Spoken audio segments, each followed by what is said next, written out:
Assalamualaikum warahmatullahi wabarakatuh. Hai, halo, apa kabar semuanya? Jumpa lagi di Alia Sapita Channel. Kali ini Alia akan berbagi informasi ke kamu semuanya mengenai saham suspend. Apa itu saham suspend dan mengapa bisa terjadi saham suspend? Kita ikuti bagaimana proses dari saham suspend itu sendiri. Nah, sekarang kita akan mulai dulu bahas apa sih sebenarnya saham suspend itu? Nah, saham suspend itu merupakan sebuah kondisi di mana terjadi penangguhan atau penghentian dagang saham dalam jangka waktu tertentu. Nah, biasanya saham yang sudah terkena suspensi ini tidak diperdagangkan hingga statusnya dicabut oleh yang berwenang. Dalam hal ini adalah Bursa Efek Indonesia. Nah, penangguhan ini biasanya dilakukan oleh Bursa Efek Indonesia untuk menjaga perdagangan efek secara agar teratur, efisien, dan wajar. Nah, sekarang apa yang menyebabkan terjadi saham suspend?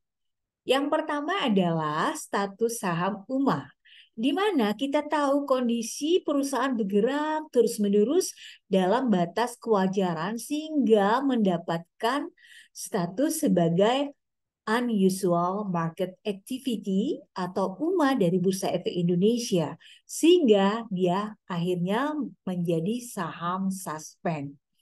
Kemudian yang kedua adalah opini audit laporan keuangan perusahaan yang disclaimer. Nah, jika selama 2 tahun berturut-turut perusahaan tersebut mendapatkan opini disclaimer atau adverse, maka bisa menyebabkan perusahaan itu mendapat sanksi saham suspend.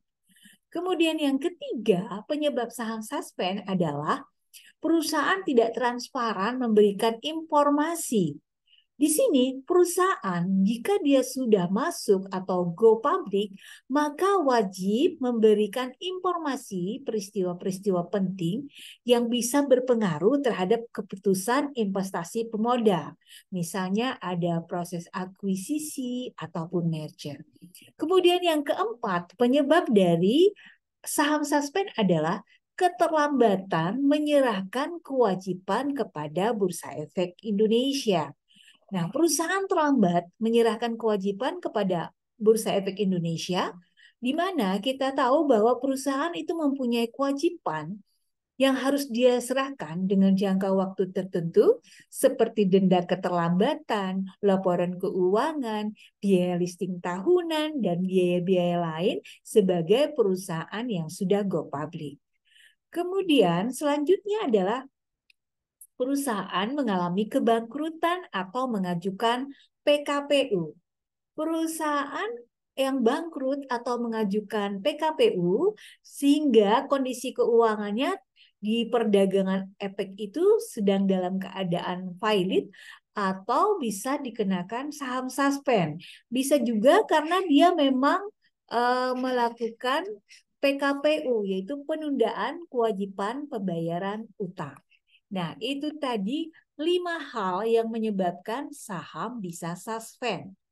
Nah, setelah kita tahu penyebabnya, sekarang kita akan mengetahui bagaimana kita tahu kalau perusahaan kena suspend. Nah, bagi kamu para investor, tentunya sanksi saham suspend itu akan memberikan dampak negatif ke kita sebagai investor. Nah, kita tentunya bisa mengeceknya melalui situs resmi Indonesia Stock Exchange, di mana di sini ada diberikan informasi mengenai surat resmi saham-saham yang dikenakan sanksi suspend, unsuspend, bahkan saham-saham yang dalam status UMA secara detail dan lengkap. Tentunya perusahaan atau emiten yang telah mendapatkan sanksi saham ini tidak bisa mengetahui berapa lama suspend itu akan diberikan. Kemudian faktor menyebabkan suspensi saham bisa menyebabkan jangka waktu untuk sanksinya juga berbeda-beda. Nah, sekarang kita sudah tahu di mana kita bisa mendapatkan informasi mengenai saham-saham suspend, sehingga kita tidak akan membeli saham yang suspend tentunya. Nah, kemudian jenis sanksi suspend itu apa saja? Yang pertama adalah denda maksimal 500 juta. Nah, setelah proses ini dilewati, ternyata masih tidak bisa dilakukan, maka langkah kedua yang dilakukan oleh Bursa Efek Indonesia adalah teguran secara tertulis. Kemudian yang ketiga, peringatan secara tertulis jika teguran secara tertulis tidak dilakukan oleh pihak emiten. Kemudian yang keempat adalah larangan sementara melakukan perdagangan di bursa. Dan yang kelima adalah penghapusan keanggotaan dari Bursa Efek Indonesia. Nah, pertanyaan yang menarik adalah kalau kita sudah terlanjur membeli saham yang ternyata saham itu adalah saham suspend. Bagaimana caranya? Bisa tidak saham suspend itu dijual?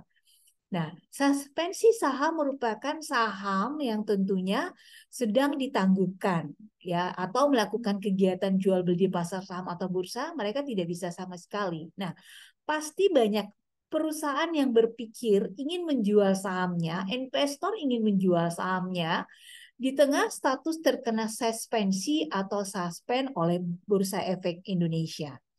Nah, bisa saja langkah ini dilakukan dengan cara apa? Dengan cara menghubungi perusahaan sekuritas yang terkait dengan memberikan penawaran dan ingin menjual saham di pasar negosiasi. Nah, di pasar negosiasi inilah pasar jual beli efek dengan cara negosiasi atau tawar-menawar individu, di mana tawar-menawar ini dilakukan melalui perusahaan sekuritas. Jadi, saham suspend dapat dijual ya. Kemudian demikian tadi informasi-informasi mengenai saham suspend dan jangan lupa untuk selalu tekan tombol subscribe, like, share, and komennya di Alia Sabita Channel. Kita akan berbagi informasi lainnya untuk kalian semua dalam langkah meliterasi pasar modal bagi masyarakat Indonesia. Terima kasih banyak atas segala perhatiannya. Mohon maaf jika dalam penyampaian ada yang tidak berkenan. Wassalamualaikum warahmatullahi wabarakatuh.